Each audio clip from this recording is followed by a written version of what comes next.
रेवाड़ी हरियाणा अग्निपथ योजना को लेकर राज्यसभा सांसद दीपेंद्र हुड्डा का बयान, सरकार ने वापस नहीं ली अग्निपथ योजना तो जारी रहेगा कांग्रेस का सत्याग्रह आंदोलन। कहा, इस योजना से न देश, न सेना को और न युवाओं को कोई लाभ, सेना को किसी हालत में कमजोर नहीं होने देगी कांग्रेस। दीपेंद्र हुड्डा बोले, देश के साथ हरियाणा, खासकर दक्षिण हरियाणा को इस योजना से भारी नुकसान। ओबीसी कांग्रेस के राष्ट्रीय चेयरमैन व पूर्व मंत्री कैप्टन अजय सिंह यादव ने अग्निपथ योजना को बताया देशद्रोही पॉलिसी। कहा, पहले किसानों ने तोड़ा मोदी का अहंकार, अब तोड़ेंगे नौजवान। फैसला नहीं बदला तो 2024 में जनता बदल देगी सरकार। कैप्टन, किसी भी तरह सेना के हित में नहीं अग्निपथ योजना, इस योजना में नहीं है युवाओं का भविष्य सुरक्षित। आज सेना की वजह से ही बरकरार है देश की अखंडता। 1 रैंक 1 पेंशन की बजाय 9 रैंक 9 पेंशन स्कीम चला रही है सरकार। बोले, पूंजीपतियों के इशारे पर किया जा रहा है काम। भाजपा अध्यक्ष जेपी नड्डा के चौकीदार की पोस्ट देने वाले बयान का भी किया विरोध। कहा, कृषि बिल की तरह अग्निपथ योजना को भी लेना होगा वापस। रेवाड़ी में आयोजित कांग्रेस के सत्याग्रह आंदोलन में शिरकत करने पहुंचे थे कैप्टन अजय यादव व दीपेंद्र हुड्डा। सत्याग्रह आंदोलन में पूर्व मंत्री, पूर्व स्वास्थ्य मंत्री डॉक्टर एमएल रंगा, कांग्रेस प्रवक्ता वेद प्रकाश विद्रोही, बावल नगर पालिका के नवनियुक्त चेयरमैन वीरेंद्र सिंह के अलावा भारी संख्या में कार्यकर्ता हुए शामिल। हम आंदोलन संघर्ष करेंगे और जब तक, जैसे कैप्टन साहब ने, आदरणीय कैप्टन साहब ने कहा कि जब तक ये वापस ना हो तब तक हमारा संघर्ष जारी रहेगा। आज हमारा धरना पूरे देश में, हर विधानसभा क्षेत्र में और हर जिले के अंदर मुख्यालय पर आज का हमारा ये धरना है। Thank you.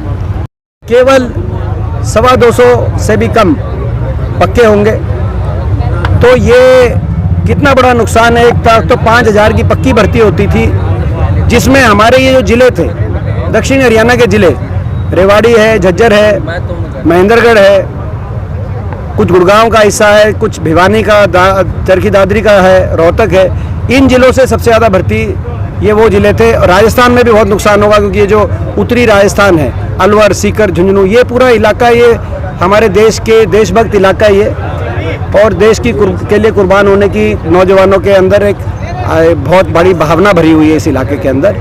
मगर देश की सरकार ने उस भावना का अपमान किया है। सारे देश के नौजवान को नुकसान है, इससे फौज को नुकसान है और साथ में हमारे हरियाणा को और इस इलाके को बहुत बड़ा नुकसान है। इसीलिए ये हम धरना दे रहे हैं। सर, क्या सजेशन देना चाहेंगे सरकार को? कैप्टन साहब से बाद में पूछना, पहले आप कैप्टन साहब। शाम को आ सकता है। कृषि बिल इन्होंने वापस लिए, इन्होंने किसानों का वो किया, व्यापारियों किया। तो मेरा ये कहना है कि युवाओं का और सैनिकों का जो अपमान किया है, इस अग्निपथ योजना को वापस लें। कैप्टन साहब, युवाओं का गुस्सा देखा, कांग्रेस सत्याग्रह कर रही है, क्या लगता है सरकार कुछ फैसला बदलेगी या हटकर चलती रहेगी? देखिए, ऐसा है, अगर सरकार नहीं बदलेगी तो लोग बदल देंगे इनको। प्रधानमंत्री मोदी जी जो हैं, उनको ये समझना चाहिए, अहंकार ज़्यादा अच्छा नहीं होता है। उनका अहंकार किसानों ने तोड़ा था, अब यहाँ के नवयुवक तोड़ेंगे। लोग भर्ती की जाएंगे जरूर, लेकिन उसका जो खमियाजा जो है वो 2024 में मोदी जी भुगतेंगे। कैप्टन साहब, आखिरी सवाल के अगला कदम क्या होगा आपका? अगला कदम, हमारी पार्टी जो है वो योजना तरीके से, हम लोग संगठित लोग हैं, पार्टी के वफादार लोग हैं। अब पूछ लीजिए दीपेंद्र। कैप्टन अजय सिंह यादव जी, जिन्होंने इस मुद्दे पे, क्योंकि ये खुद एक सर्विसमैन है, शुरू से देश की फौज के लिए जिनका एक स्टैंड रहा है, हमारे आदरणीय पूर्व विधायक राव यादवेंद्र जी, हमारे प्रत्याशी रहे एमएल रंगा जी, हमारे बावल के नए चेयरमैन हमारे भाई वीरेंद्र जी, सभी में के वेद प्रकाश विद्रोही जी, हमारे प्रदेश के प्रवक्ता, मैं का नाम नहीं ले रहा क्योंकि जो है वो हम उस समय से आपको दिलवा देंगे, आप दिलवा देना। अग्निपथ योजना का हम पूर्णतः विरोध करते हैं और हमारी सरकार से मांग है कि योजना वापस ले। और हम इसका विरोध इसलिए कर रहे हैं कि ये योजना ना तो राष्ट्र हित में है, ना देश की फौज के हित में है, ना देश के नौजवान के भविष्य के हित में। हम देश की फौज को कमजोर होने के, अगर किसी भी कदम से कोई कमजोर होने की बात आती है तो उसका पुरजोर विरोध करेंगे। देश की फौज को कमजोर हम नहीं होने देंगे। इसमें बहुत सी बातें हैं जो अब खोल के हम रखेंगे, मगर बहुत सी हमारी आपत्तियां हैं। लेकिन एक जो सबसे बड़ा अगर नुकसान है देश के नौजवान को तो है ही कि 4 साल के बाद आप पूरे देश में इसका विरोध हो रहा है, लेकिन हरियाणा और ख़ास तौर पे दक्षिणी हरियाणा और वो सारे इलाके जहाँ से फौज की भर्ती होती है, हमारे को बहुत ज़्यादा नुकसान है। इसमें आकलन किया जा रहा है। हर साल हरियाणा से 5,000 की भर्ती होती थी, हरियाणा प्रदेश से लगभग, कम ज़्यादा। 2019-20 में जब आखिरी भर्ती हुई, 3 साल से भर्ती नहीं हुई, उस समय हरियाणा से 5,000 प्लस भर्ती हुई थी, पक्की भर्ती थी। अब ये क्योंकि ऑल इंडिया लेवल का इसमें क्लॉज आया है, तो उसके आधार पर 963 की भर्ती अग्निवीरों की हरियाणा से होगी। कैप्टन साहब, आज जो ये हमारे बीच में हमारे जो लोकप्रिय सांसद हैं दीपेंद्र जी, भाई यादविंदर जी और एमएल रंगा साहब, आज जो है पूरे देश भर में सत्य जो है किया जा रहा है। कल दीपेंद्र जी जयपुर में थे, मैं जम्मू में था, और मेरे लिए एक फ़ख्र की बात है कि मैं भी फ़ौज में जो है 7 साल काम किया, 1.5 साल मैंने ट्रेनिंग करी। मेरा यही कहना है कि ये जो पॉलिसी है देशद्रोही पॉलिसी है, ये सेना के हित में नहीं है। जो जवान शौर्य के लिए, सम्मान के लिए, बलिदान के लिए फौज में जाता था, जो लोग कुर्बानी देते हैं उनकी प्रतिमा जो है लोग गांवों में लगाते हैं, उनके नाम से स्कूल और उनके नाम रखे जाते हैं। उनके साथ जो ये जुल्म किया जा रहा है, देखो 4 साल में से 120 दिन तो